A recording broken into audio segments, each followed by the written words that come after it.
Longtemps fidèle au rendez-vous, le FC Metz a finalement craqué avant de sombrer face à l'AS Monaco en plein doute. Une 4e défaite en 5 matchs et des espoirs qui font face à un plafond de verre après match. La 6e journée rime avec la réception du Havre au stade Saint-Symphorien. Au pied du mur, le FC Metz tient une chance de se racheter sur le plan comptable. Bonjour à toutes et à tous, bienvenue dans votre nouveau Graoli Mag. Et avant la soirée Ballon d'Or, c'était la soirée de plomb pour le FC Metz et une manita infligée par l'AS Monaco, en espérant que ça n'a pas trop affecté nos chroniqueurs du jour pour débriefer cette rencontre. Déjà, il est mort de rire, c'est Stéphane Borbiconi. Salut Emery. J'ai mon premier fou rire de l'année. Ah oui, c'est ça, il faut savoir enclencher là comme ça tout de suite. Tout va bien. Écoute, si tout va bien alors. Face à toi, ils sont deux. Yenil Makoto est avec nous. Salut Emeric. J'espère aussi bonne forme que ton voisin d'en face. Très bonne forme. À tes côtés, Arthur Carmier est avec nous également. Salut Emeric, salut à tous. On est toujours en forme avec Stéphane. Il aurait bien mérité un petit ballon de plomb pour l'ensemble de son plomb, soulier de plomb. Ouais. Ah ouais, merci les gars. Attends, un trophée, c'est un trophée. Hein. Ouais, bon, je prends. Il y en a certains, il vaut mieux pas les prendre. Ah, c'est vrai. Et on va malheureusement passer à la première partie de cette émission en espérant qu'elle ne vous fasse pas perdre le sourire. C'est le journal de la Ligue 1. Retour donc sur la défaite 5-2 du FC Metz sur la pelouse de l'AS Monaco. Messieurs, logique respectée sur le papier, on a envie de dire, mais dans les faits, Arthur, quels sont un peu les sentiments qui ressortent de ce match ? En fait, je pense que ce qu'il aurait fallu faire quand on était devant son poste de télévision, alors pour les courageux qui sont à la Monaco... C'est l'éteindre à la 83e. Exactement. Parce que c'est quand même assez paradoxal quand tu vois vraiment ces 80 premières minutes, donc une énorme partie du match. Tu as l'impression de voir un FC Metz qui a fait une excellente partie face à une équipe de Ligue des Champions, qui a vraiment tenu la dragée haute à Monaco. Certes, un Monaco qui est un petit peu en perte de confiance, qui a pris une claque contre Bruges en Ligue des Champions, justement.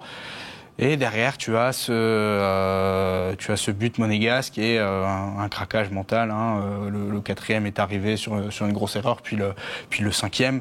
Je pense que c'est quand même anecdotique sur la fin de rencontre, mais c'est quand même dommage de craquer à ce point, même pour la différence de but, de concéder autant de buts en fin de rencontre. Parce que le sentiment qu'on a encore une fois, c'est d'avoir vu un FC Metz qui s'est défendu avec ses armes, qui a fait des bonnes choses, mais à chaque fois, il manque encore un petit quelque chose. Alors sur le début de saison, 1 point seulement sur 15 possibles, ça fait mal. On a le sentiment que cette équipe, elle mérite quand même plus. Mais les faits sont là et il y a un petit peu urgence désormais. C'est vrai que quand on regarde les statistiques de cette rencontre, on le voit, en possession de balle, le FC Metz est devant son adversaire avec 56% contre 44%. 16 tirs à 8 pour les Monégasques, 6 tirs cadrés à 3. 411 passes pour Monaco contre 548 pour le FC Metz.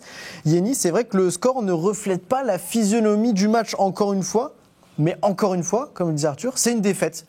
C'est une défaite malheureusement, je pense, très amère parce que c'est une équipe de Monaco qui était pour moi très malade après la claque reçue justement en Champions League. Quand j'ai regardé moi les 15-20 premières minutes, c'était de qualité. Pour moi, Metz allait gagner très largement. Et malheureusement, après le premier but, ils n'ont pas su en fait marquer ce deuxième but qui met un coup dans la tête à Monaco. Et après, en fin de première période, ils commençaient un petit peu plus à subir, un petit peu plus à prendre les vagues monégasques. Ce but justement en tout début de deuxième mi-temps qui fait mal aux têtes, qui fait très très mal aux têtes. Après, tu réussis à revenir au score quand même à 2-2. Et après, les 10 dernières minutes où tu craques totalement, quoi. Donc, tu prends 3 buts en 10 minutes, ça fait très très mal.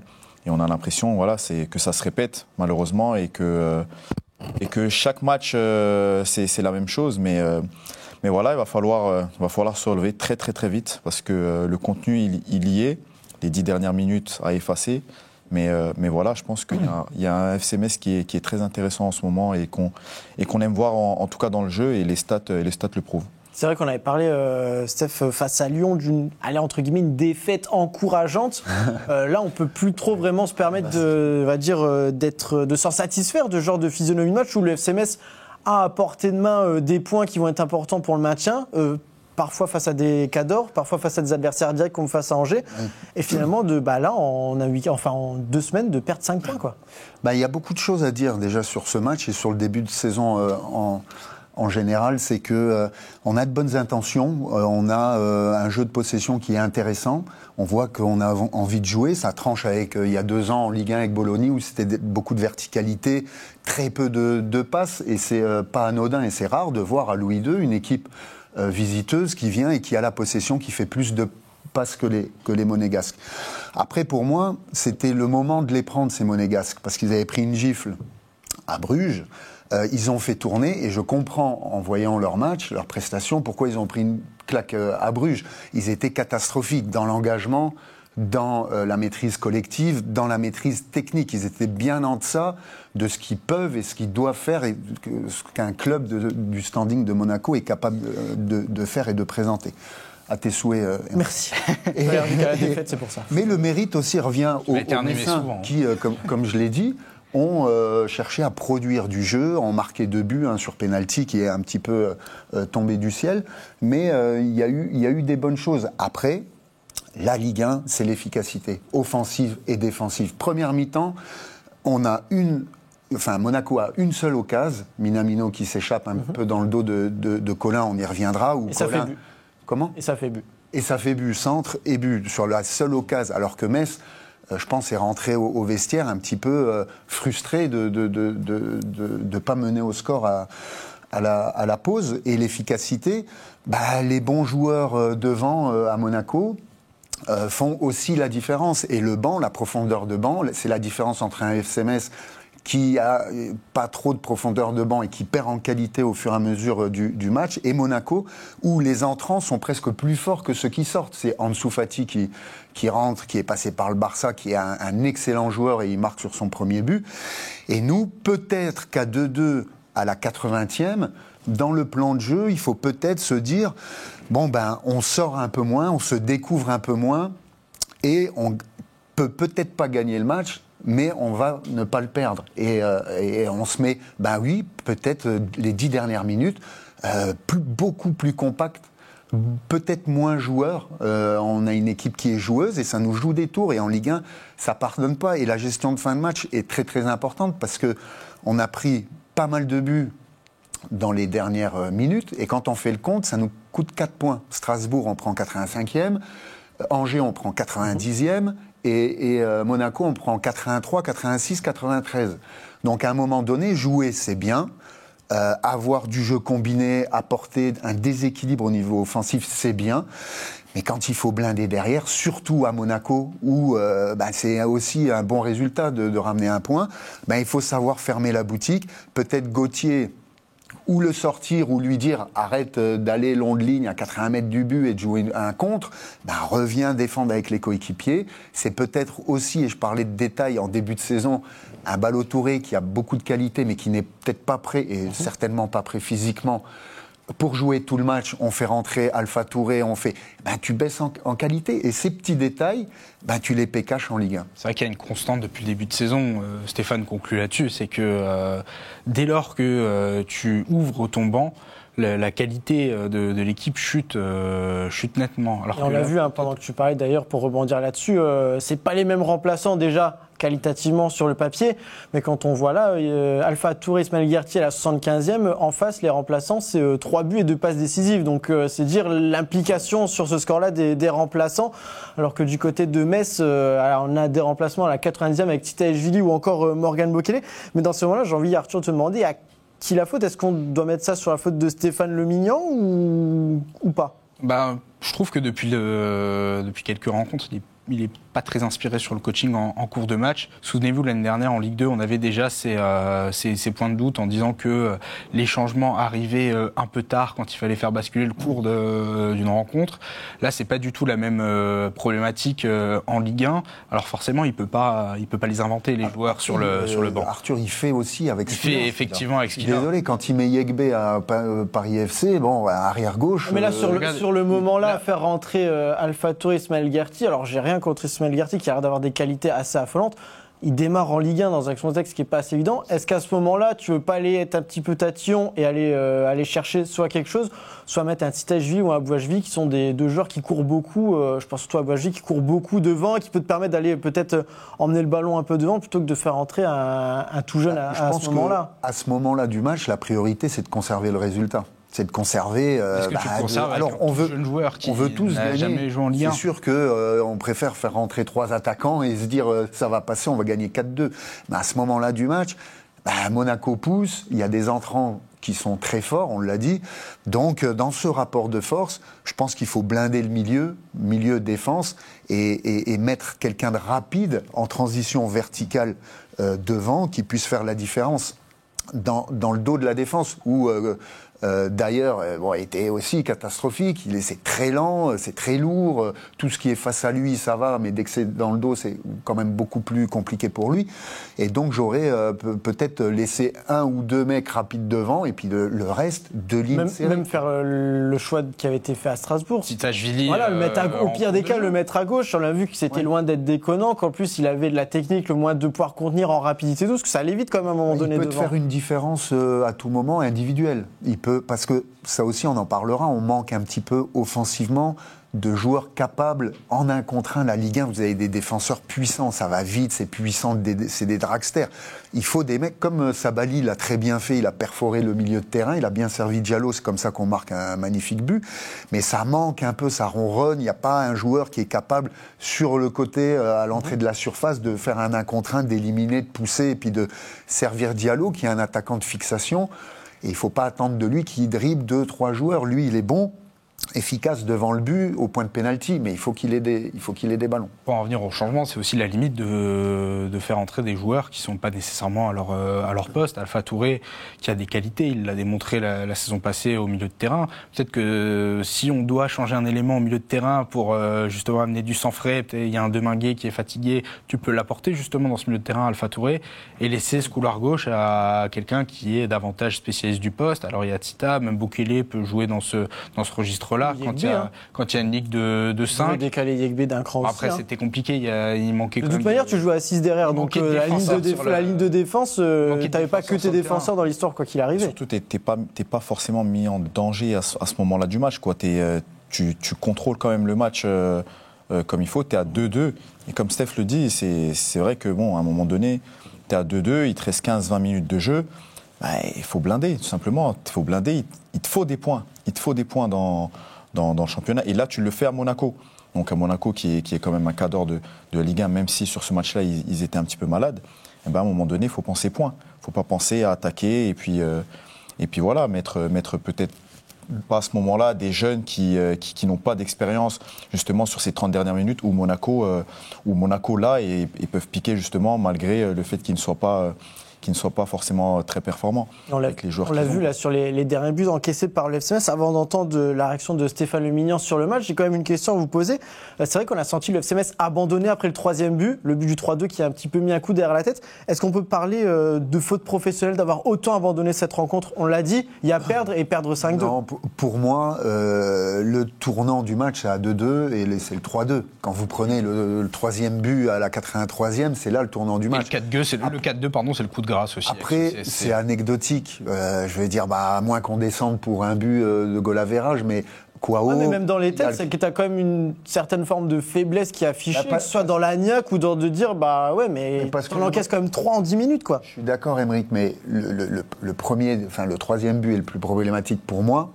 À ce moment-là, dans la tête des joueurs, ils se disent...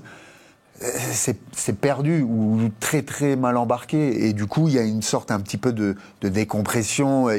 Après Kouao, il y a le corner, ça va vite, ça s'enchaîne. Monaco qui était en plus, il y a beaucoup de frustration parce que les Messins ont, je suis persuadé, la sensation de pas être loin, de vraiment ramener un bon point de Monaco, une équipe de Champions League avec des internationaux, etc. Donc ils ont la et hop, ça leur passe un petit peu sous le nez. Et bon, après, il y a le 4e et le 5e. Bon, après, ça s'enchaîne vite. C'est mieux de ne pas les prendre. Je ne suis pas du tout en train de dire, on s'en fout, qu'on perde 3-2 ou 7-2, c'est pareil. Non, pas du tout.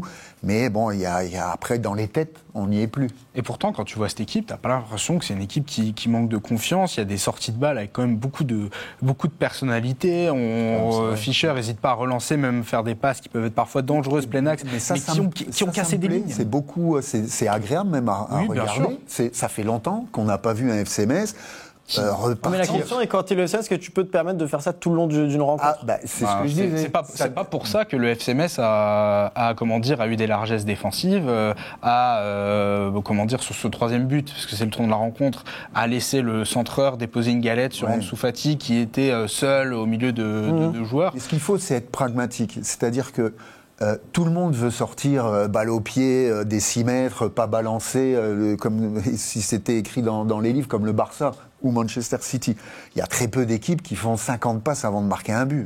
C'est vrai. Après, c'est beaucoup de transitions, de perte de balles, etc.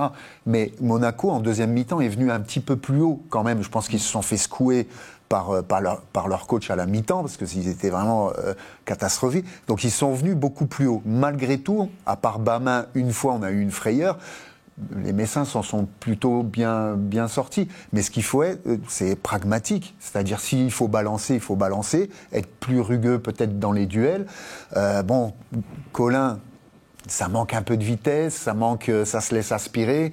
La gestion des espaces, Yeni, tu me le disais en off, et tu as raison, Bamin qui doit un peu mieux couvrir sur le premier but, parce que c'est à lui à être un petit peu libéraux et de prendre un petit peu de retrait, il se fait aspirer. Tout ça, c'est des détails, et malheureusement, ça se pécache aujourd'hui. Et après, je pense par rapport au système de jeu, c'est vrai qu'à un moment donné, quand tu joues à 5, des fois, une ligne de 6, il y a beaucoup d'efforts qui sont faits, parce qu'une fois que tu récupères le ballon, tu as une transition, donc tu as des très longues courses à faire.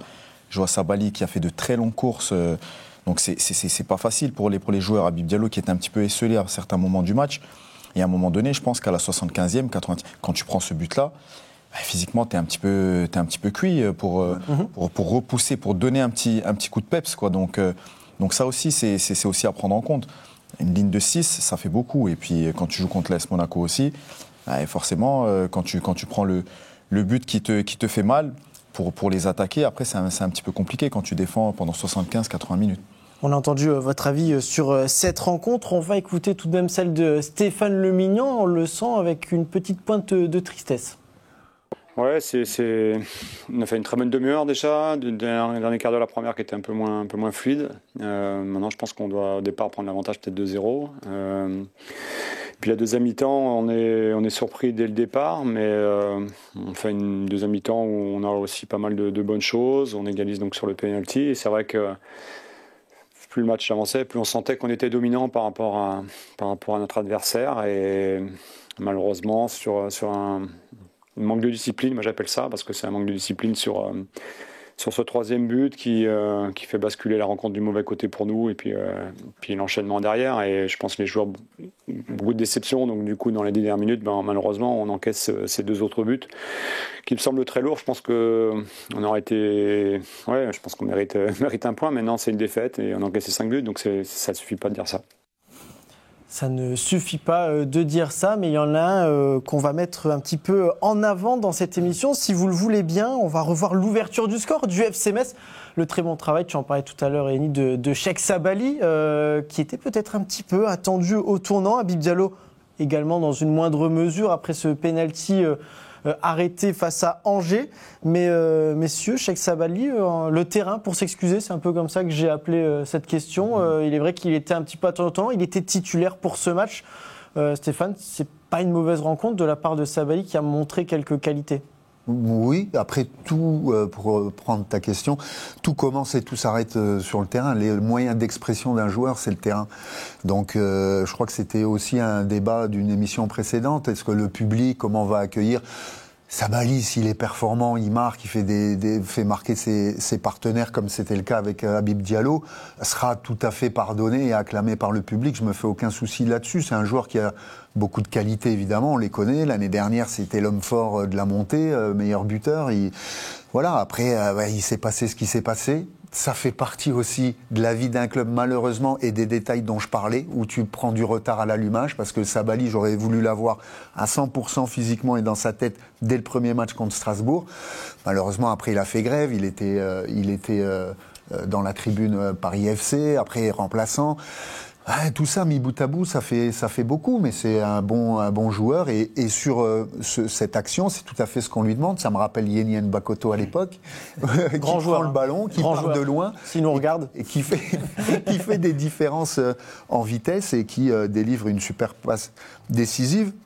Également pour Habib, qui est dans son registre face au but.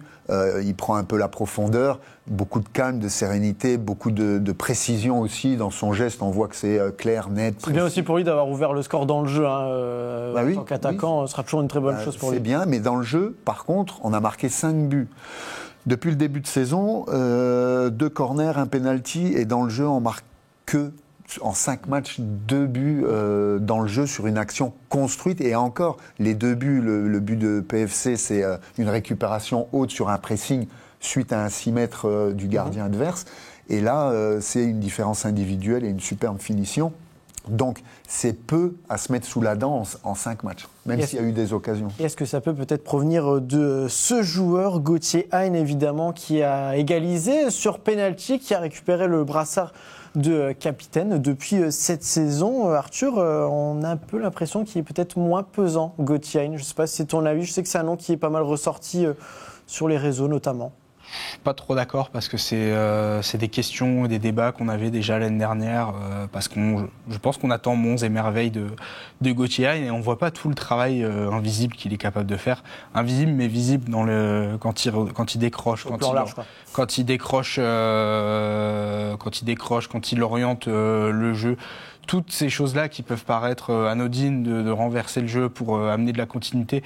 Ça peut paraître justement pas grand-chose, mais ça peut faire beaucoup.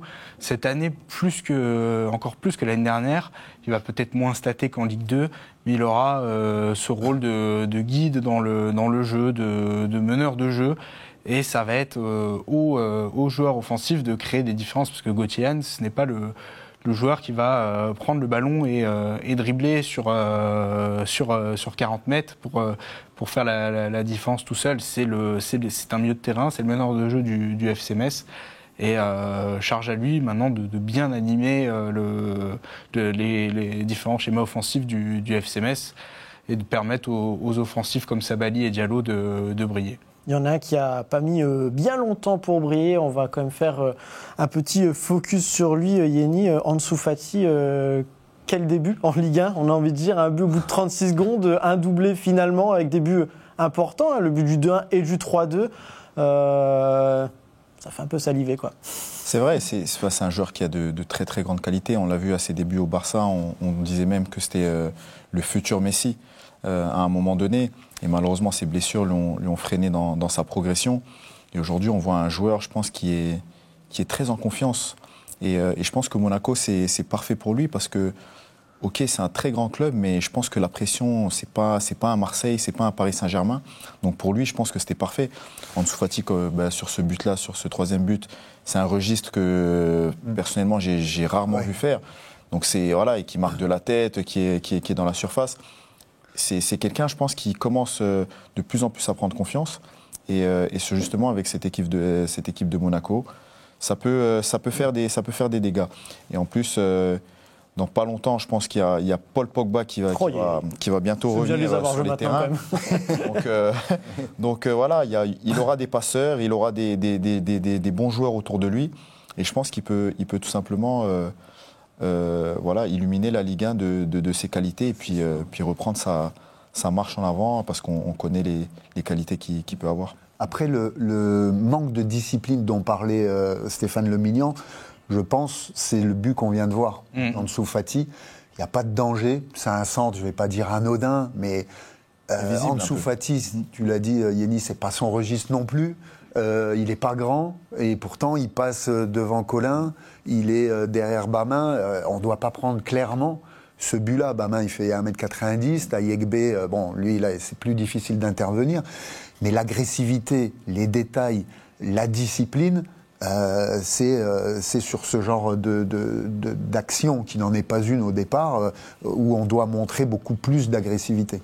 Et sortir sur le centreur aussi, parce que cadrer le centreur. C'est pas seulement les deux défenseurs centraux qui peuvent être incriminés, c'est aussi oui, c'est un ensemble. Un manque de pressing du milieu de terrain sur ce match. Après, comme j'ai dit, c'est voilà, on est à la 80e. C'est pas facile, hein, après, d'avoir toujours ce tempo-là du match où au début du match, tu cadrais, et puis à un moment donné, au fur et à mesure du match, tu laisses un peu plus d'espace, tu laisses un peu plus centré. 80e ou pas, je comprends la fatigue, les jambes, même l'usure un peu mentale, beaucoup d'efforts. Évidemment, tu vas à Monaco, tu t'attends à mourir sur le terrain, à sortir tes tripes, c'est normal. Mais la lucidité, la communication, de se parler, de cadrer le porteur, évidemment, une fois que le centre est parti, beaucoup plus agressif, duel avec l'épaule, se parler. Et pour moi, c'est un but typiquement qui est évitable. Ce genre de but, c'est pas une prouesse technique d'un adversaire, dans le Soufati en l'occurrence, c'est un ballon anodin, un duel perdu, but. Voilà. Messieurs, il est vrai que 3-2 ou 5-2, une défaite reste une défaite et malheureusement elle est, on va dire, conjuguée à d'autres résultats. Dans cette Ligue 1, on va regarder ce qu'il s'est passé à la 5e journée avec Lyon-Angers en ouverture. Victoire des Lyonnais 1-0, match nul entre Nantes et Rennes, 2 buts partout. Brest a signé sa première victoire contre Nice et Lens s'est imposé face à Lille dans le derby du Nord ce dimanche. Strasbourg s'est imposé face au Paris FC, tout comme Auxerre face à Toulouse. Le Havre et Lorient ont fait match nul, 1 but partout. Évidemment, au classement, il y a donc quelques conséquences. Dans le haut de tableau, on attend de voir ce qu'il se passera entre l'Olympique de Marseille et le Paris Saint-Germain pour la tête du championnat, notamment du côté parisien. Mais en bas de tableau, messieurs, on se rend compte que le FC Metz commence déjà à avoir un goal average assez intéressant, enfin on va dire même imposant, moins 8. Inquiétant, c'est aussi le mot que tu peux utiliser. C'est celui que je cherchais d'ailleurs, bien rattrapé. Mais c'est vrai que tu disais, perdre 3-2 ou 5-2, la différence, on va la voir là parce que Le Havre, qui est le prochain adversaire du FC Metz et dont on va parler juste après, est à 3 points du FC Metz, mais il y a moins 2 d'un côté, moins 8 de l'autre. C'est-à-dire que juste une victoire, ça ne permettra pas forcément de repasser devant ton adversaire du week-end. Il va falloir s'imposer avec un certain score désormais. 3-0. Ouais. Quand tu vois le début de saison, le 3-0, il n'est pas facile, quoi. Il va falloir sortir un gros match pour le FC Metz. Pourquoi pas ? Oui, mais tu as raison, Aymeric. Psychologiquement, c'est pas anodin, parce que tu te dis, si tu bats ton adversaire du soir, tu passes devant. Psychologiquement, hop, tu me montes d'une place, tu les laisses derrière. Là, même si tu les bats, sauf sur un score qui est large, en notre faveur, tu resteras derrière, peut-être même dernier. Mais parce que d'autres équipes devant nous ont 4 points, mais moins de goal average. Brest, Le Havre, Nantes et Lorient qui sont à 4 points, mais qui sont juste devant le FC Metz au classement. Oui, et après, mais il faudra sortir un gros match et pas faire une montagne non plus. Le Havre, ils galèrent aussi comme nous. Ils ont battu Nice 3-1 quand même. Il faut être capable de battre les Aiglons. Beaucoup en sont capables depuis le début de saison. Beaucoup en sont capables de battre Nice depuis le début de saison. Ouais, mais avant le match, quand tu t'appelles Le Havre ou Metz, c'est pas si évident quand même. Mais oui, à domicile, il faut prendre les points à domicile, c'est clair. Contre des adversaires qui sont dans notre championnat. Nantes, Angers, on a pris 1 point, on a failli en prendre 3. Mais ça, c'est notre championnat. Et là, il ne faut pas se louper, évidemment, parce que sinon, ça va être très, très compliqué. Dès les prochains matchs après le Havre. On va regarder justement les statistiques de cette équipe du Havre, 15e au classement avec 4 points, 1 victoire, 1 nul, 3 défaites. C'est 6 buts marqués pour 8 buts encaissés. Tu l'as déjà dit un petit peu, Stéphane. Yenny, évidemment, victoire obligatoire. Oui, obligatoire sur le plan comptable. C'est vrai qu'en gagnant ce match-là, on revient à hauteur du Havre, même si on ne passe pas devant eux. Mais voilà, après... Quand je regarde finalement le classement, je me dis, il n'y a pas forcément urgence.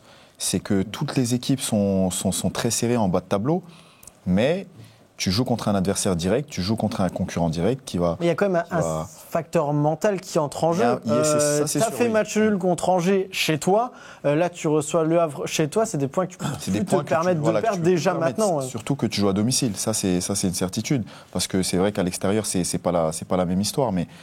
Aujourd'hui, je pense que le FC Metz a toutes les cartes. Après ce qu'ils ont montré face à Monaco, ils ont toutes les cartes en main pour pouvoir embêter l'heure et prendre des points. Contre Angers, c'était passé limite. Comme on l'a dit, Steph, ça se joue toujours à des détails. aujourd'hui, ces petits détails-là, il faudra les gommer, il faudra faire en sorte d'être chirurgical face à une équipe du Havre qui vient de battre Nice, qui prend de plus en plus confiance aussi. Donc voilà, urgence, je ne pense pas, quand on voit le niveau, le niveau des points au classement. Mais voilà, il faut une victoire. Il faut une victoire pour rafraîchir un petit peu les têtes. Lorient, je pense que le gros travail de Stéphane Le Millian, ça va être dans les têtes. Parce qu'il y a des bonnes choses malgré tout. On est tôt dans la saison, comme tu l'as dit, Yenny, fort justement, c'est qu'on n'est pas loin non plus, on n'est pas à 10 points de retard. Voilà, les autres aussi peinent à prendre des points devant les concurrents directs. Donc, c'est des motifs d'espoir. Dans le contenu, il faut cultiver aussi ce qu'on fait de bien, parce que il y a du bien dans le jeu combiné. Voilà, il y a des recrues je pense à Ballo Touré, Yegbe, Habib Diallo, qui physiquement montent en puissance, créent aussi des repères, une certaine confiance, et surtout, il ne faut pas perdre confiance. Il faut pas. Alors, c'est compliqué parce qu'il faut trouver cet équilibre. Et Stéphane Le Millian, dans son ADN, c'est de faire jouer ses équipes. C'est pas un coach qui blinde derrière et qui va mettre des longs ballons. Il ne faut pas s'attendre à ça. Pour lui, le salut passe par le jeu. Mais pour produire du jeu, il faut avoir confiance en soi. Et la confiance, elle vient par les résultats, par les points. C'est pour ça que ce match du Havre, c'est un match charnière et très important, parce qu'il faut valider un petit peu le travail, ce qui a été fait de bien, et le transformer surtout en points. Un capital confiance qui n'est pas forcément au rendez-vous à 100% non plus pour l'Havre, qui, on le rappelle, a fait match nul. On va regarder les buts justement face à Lorient ce week-end, a vu partout entre les deux équipes. Arthur, il est vrai que le problème mental, c'est on va dire le gros point noir de ce FC Metz, qui a tendance à ouvrir le score souvent dans ses rencontres, mais qui a du mal à le garder. On en a déjà parlé en début d'émission, mais voilà, la statistique est quand même forte. Là, il va falloir apprendre à marquer le premier but, ça c'est déjà fait, mais il va surtout apprendre à falloir mettre le deuxième. C'est ça en fait, c'est ce qui a fait défaut au FC Metz contre Angers, qui maîtrisait vraiment son match. Et quand les opportunités de mettre ce deuxième but ont été galvaudées, je pense notamment au penalty d'Habib Diallo, mais pas que, tu te rends compte qu'il y a cette fragilité, cette fébrilité qui est la résultante du début de saison compliqué, d'une certaine, je vais employer le mot urgence, parce que tu avais l'urgence de gagner ton premier match. C'est plus ça l'urgence que le classement, où on voit que c'est quand même relativement serré, et que les équipes de bas de tableau et les équipes de haut de tableau, la hiérarchie commence déjà à se dessiner après quelques matchs. Tu te rends compte que tu recules, et puis tu finis par concéder des situations qui peuvent être évitables. Mais je pense vraiment qu'en jouant de la même façon que depuis 2-3 matchs, ce FC Metz a toutes ses chances de battre le Havre et de se mettre à l'abri à un certain moment de la rencontre, sans se faire peur en fin de match. Mais pour ça, il faut, comme le disait Stéphane, continuer à pratiquer son football. Il y a des joueurs de qualité. Quand on voit les relances, pour revenir là-dessus, des relances en une touche de Stambouli au milieu de terrain, c'est toujours super bien avisé. Je ne suis pas sûr qu'il y ait beaucoup d'équipes de Ligue 1 qui aient cette qualité-là dans le bas de tableau. Donc il faut continuer à croire en cette équipe, à croire au projet de jeu. Et les résultats viendront après un déclic, j'en suis persuadé. Il est vrai qu'il y a le retour à Saint-Symphorien, et notamment, Yenny, le retour à Saint-Symphorien avec tous les supporters. Cette fois-ci, plus de sanctions. C'est la première de la saison, après déjà 2 matchs. Il y a une question qui se pose. Qui doit emmener l'autre dans ce genre de situation? On le sait, le 12e homme a souvent son importance. Et peut-être que déjà, du côté des supporters, il y a pas une petite perte d'espoir, mais peut-être un petit coup de mou déjà qui s'est installé après avoir vu Metz patiner pendant 5 rencontres. Alors, il y aura du monde, il y aura l'ambiance, ça, on n'en doute pas. Mais est-ce que c'est aux supporters d'aller booster cette équipe, ou à l'inverse, à l'équipe aller chercher ses supporters? Un peu des deux, je dirais. Je pense qu'en début de match, on aura besoin des supporters, forcément. Et justement, ce petit coup de boost, et quand les joueurs voient que les supporters sont derrière eux, forcément, ça donne une énergie supplémentaire. Donc je fais appel aux supporters justement de les encourager et de continuer à croire au projet de jeu, comme on disait, de continuer à croire, parce qu'il y a des très bonnes choses.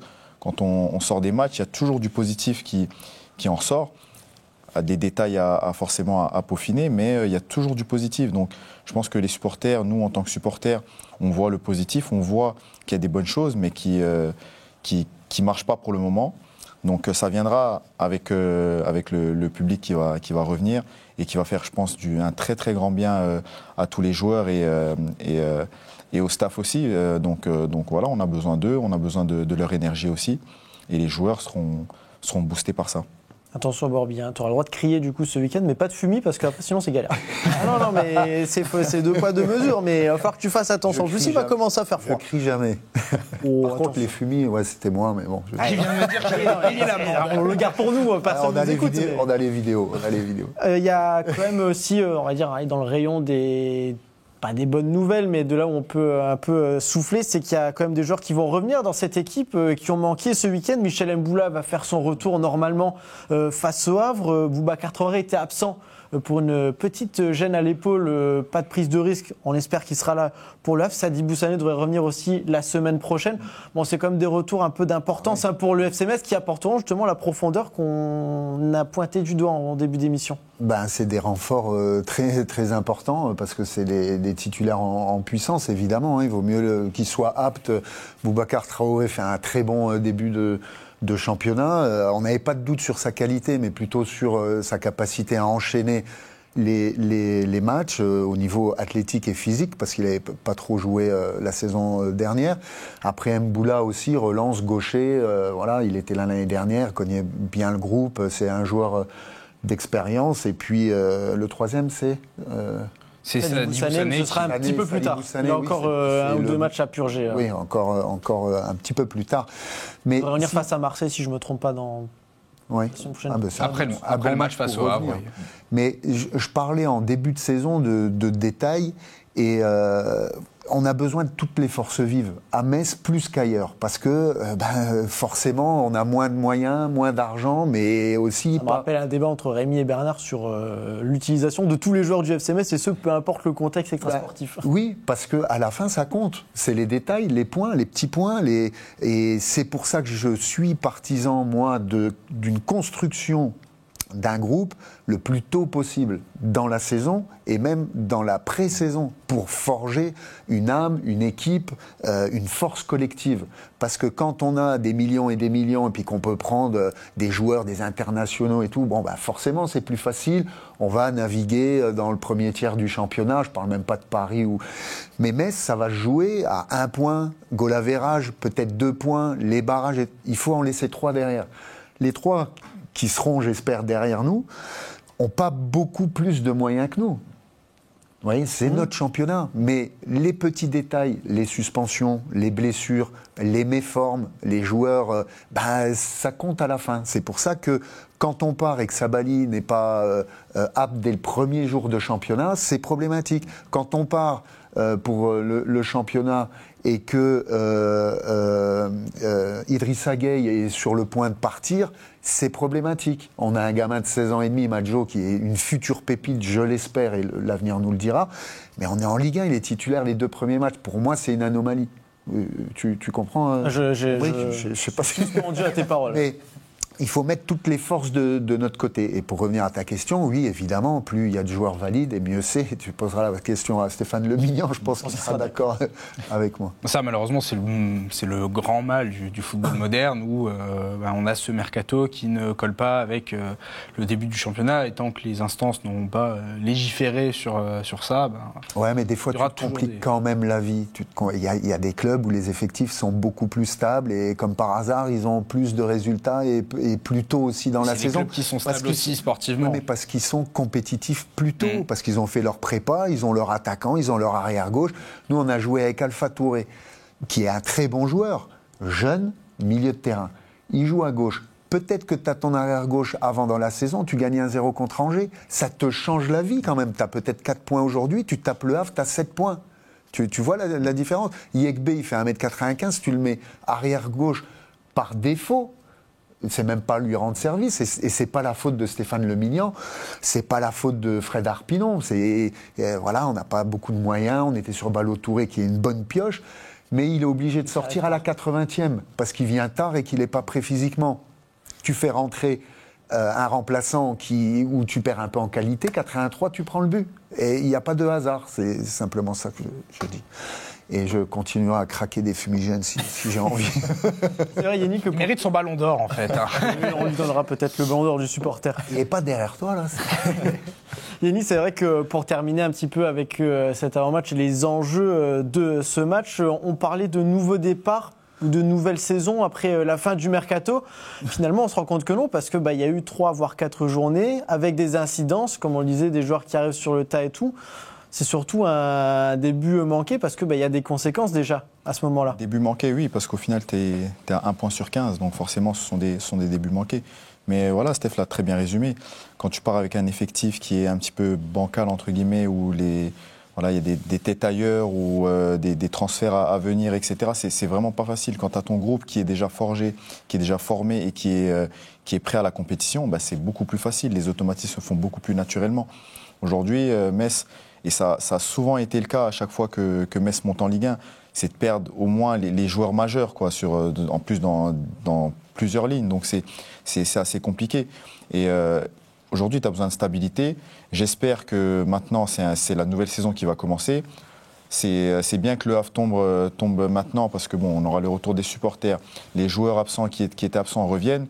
Donc mentalement, Stéphane Le Millian, ça peut aussi lui faire du bien. On l'a dit au moment de la sortie du calendrier, on avait de la chance que le FCMS n'enchaîne pas une grosse période sur un mois avec que des gros clubs. C'est souvent un peu une alternance. On a vu Angers, Monaco, maintenant il y a Le Havre, Marseille qui arrive. C'était au début les gros clubs. Par contre, il faut prendre des points contre ces équipes-là parce que il ne gagnera pas tous tes matchs contre les gros non plus. C'est exactement ça. Et comme on le disait, le fait de jouer à domicile, ce sera aussi une force. Faut que Metz maintenant, avec le retour des supporters, face de Saint-Symphorien, une forteresse. Les équipes qui doivent venir à Saint-Symphorien, ça doit être difficile pour eux. Ils doivent repartir en ayant souffert. Angers a souffert par moments, mais a réussi malheureusement à prendre des points quand même. Aujourd'hui, il faut se mettre en tête que Le Havre repartira avec 0 points. Et c'est la mentalité qu'il faut avoir. Il y a des bonnes choses, comme on l'a dit et comme on le répète. Maintenant, ça va être sur le terrain avec les résultats et les 3 points. Un match à Saint-Symphorien qui ne sera pas le seul match de la nouvelle journée de championnat qui s'offre à nous. Elle commencera ce vendredi avec un Strasbourg-Marseille. Samedi, Lorient-Monaco, Toulouse-Nantes et Paris-Saint-Germain-Auxerre. Dimanche, Nice-Paris FC, Angers-Brest, Lille-Lyon.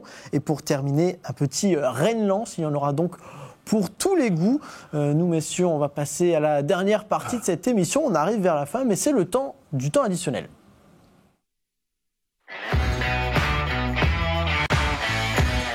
Dans le temps additionnel, on va s'occuper des féminines du FC Metz qui, elles, ont remporté leur premier match de la saison en championnat ce week-end sur la pelouse de Rodez, 2-0.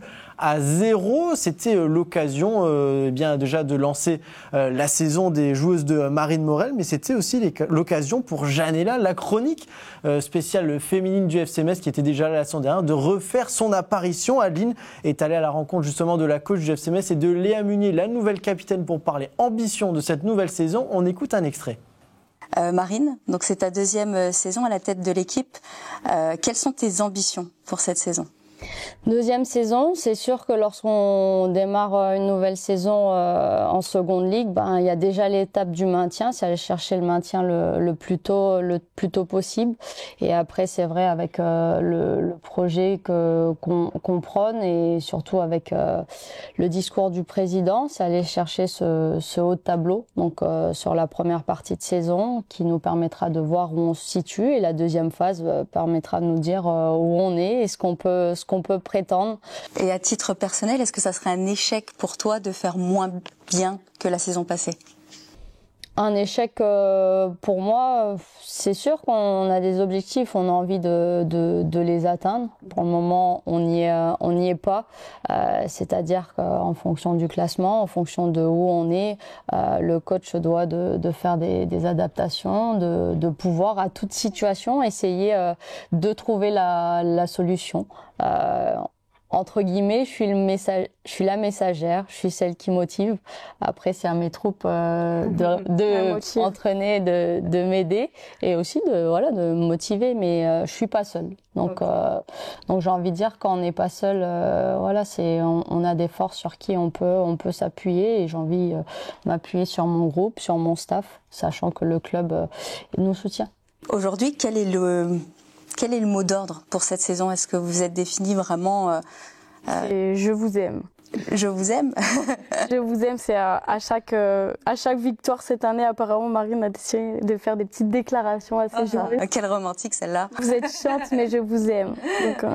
Donc ouais, c'était, elle me charrie un petit peu. C'était, tant qu'on est sur les confidences, on n'a pas fait une excellente semaine sur le match d'Auxerre. Après, j'ai souvent la casquette de la policière ou du gendarme, et c'est pour ça qu'on m'en a donné aussi un mégaphone, parce que j'ai tendance peut-être à crier.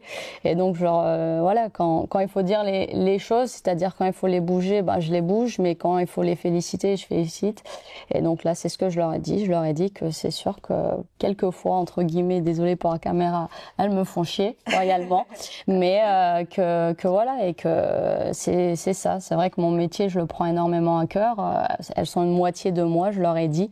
Et donc, c'est pour ça, il y a eu un petit peu cette déclaration. Steph, c'est vrai qu'on a pas mal parlé des féminines et suivi leur aventure. L'année dernière, c'était l'an 1 de Marine Morel. C'est vrai que la question la plus importante de cet entretien, qu'on peut retrouver évidemment en entier sur notre site, c'est 18 minutes de bonheur. Voilà, je vous le dis, je vous donne le temps exact. Mais c'est vrai, c'était de se dire, est-ce que de faire moins bien que la saison passée, ce serait un échec pour cette équipe féminine du FC Metz? Bah oui, forcément. Si elles sont moins bien, elles seraient très en danger. Quand tu es compétiteur et que tu commences une saison, tu veux toujours faire mieux que la saison précédente. Si tu as la chance de garder un petit peu ton ossature, l'architecture un petit peu du groupe et de l'équipe, tu vises mieux. Je crois que l'année dernière, elles ont fini 6e. Elles sont maintenues. La dernière victoire de la saison, elle fait du bien. Oui, en fin de saison plutôt encourageant. Donc, en général, on redébute une nouvelle saison sur la lignée de la saison précédente. Donc, là, elles font un bon début. Et puis, évidemment, quel que soit le sport, la compétition, tu veux faire mieux et battre un petit peu soit tes records, soit ton classement. Et c'est vrai que Arthur, défaite au premier match face à l'OGC Nice à 2-0. Il y a eu la fameuse Coupe de la Ligue tant espérée chez les masculins, mais c'est les féminines qui ont tout rapporté, et tant mieux avec cette victoire contre Auxerre. Cette défaite maintenant à l'extérieur, il va falloir valider, mais c'est vrai que... Cette victoire, tu veux dire, à l'extérieur. Pardon ? Cette victoire à l'extérieur. Oui, une victoire. T'as tellement l'habitude des défaites du FC Metz que... On parle des féminines, pas des... Ouais, mais moi j'en ai marre de faire... Non, c'est vrai qu'elles sont... Les gens auront compris, je pense, devant leur écran, mais on devait préciser. On devait me pointer du doigt après mon erreur. Voilà. Exactement. Pardon, j'ai des limites. C'est Arthur, moi j'avais relevé, mais j'ai pas voulu... Tu es fourbe, Stéphane Barbiconi. Pour dire, voilà, il y a eu cette première victoire en championnat qui, on espère, en appelle d'autres. Mais voilà, saison lancée cette fois-ci pour les féminines. En tout cas, l'extrait est sympa avec ses déclarations d'amour qu'elle dit qu'elle aime ses joueuses. Je pense qu'elle les aimait peut-être un peu moins après le... le coach fait virer 2 jours après avoir dit le groupe vit bien. Le président a décidé. Elle était quand même un poil plus en colère après la défaite inaugurale où elle n'avait pas reconnu son équipe face à l'OGC Nice, Marine Morel. Mais force est de constater que cette équipe s'est lancée et a pris de la confiance en Coupe de la Ligue féminine. Comme quoi, ce ne sont pas des matchs qui sont inutiles. Ça permet de redonner de la confiance à un groupe, de mettre des choses en place, de travailler aussi, même si il y a supposément un écart sur le terrain. Et ça leur a servi pour aller à Rodez et l'emporter. Donc j'espère que cette équipe va se lancer. Faire mieux que la saison dernière, je l'espère, parce que même si, au gré d'une bonne fin de saison, elles ont terminé un peu plus haut que la place de dernier non relégable, elles ont quand même bataillé très longtemps pour se sauver en seconde ligue, quand on sait qu'il y a 2-3 ans, les ambitions étaient plutôt à la montée en Arkema Première Ligue. ce serait bien de voir la section féminine du FC Metz jouer un petit peu les premiers rôles, comme Strasbourg a pu le faire l'an passé. On restera évidemment concentré sur les performances de l'équipe de Marine Morel. Merci messieurs de m'avoir accompagné. C'est déjà la fin de cette émission. On reviendra évidemment dès jeudi pour aller un petit peu plus en profondeur sur cet avant-match avant Le Havre. Et nous, on se retrouve très vite sur Moselle TV.